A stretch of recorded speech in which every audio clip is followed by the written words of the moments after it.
Plus besoin de fuir le Québec pour se diriger vers des destinations tropicales durant l'hiver. Un paysagiste de Mirabel a trouvé la formule pour faire survivre des palmiers durant les hivers québécois. Depuis 2009, j'ai commencé à m'intéresser un peu à ça. Depuis mes premiers voyages dans le nord de la France, il y a des palmiers, exactement celui-là, le Trachycarpus. Benoît Quesnel a d'abord commencé en utilisant ses boîtes pour protéger ses palmiers Trachycarpus, mais il s'est ensuite tourné vers une autre méthode afin de donner plus d'espace et de liberté aux palmiers, peu importe leur hauteur.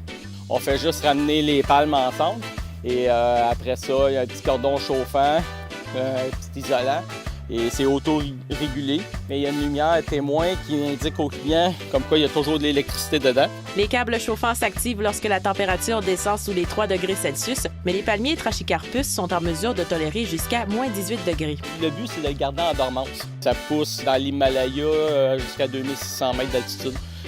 Alors, dans son environnement naturel, il connaît souvent des gels durant l'hiver, de la neige du verglas. Les températures critiques du palmier en question, là, c'est 6 à 7 degrés plus chaud que ce qu'on connaît en hiver au Québec. Ça veut dire concrètement, vous en voulez un à Montréal, c'est 110 jours pendant lesquels vous allez devoir vous en occuper et le réchauffer, 156 jours du côté de l'Abitibi. C'est peut-être un arbre qui a de l'avenir. Par contre, d'ici 2100, on pourrait couper ces périodes critiques de moitié.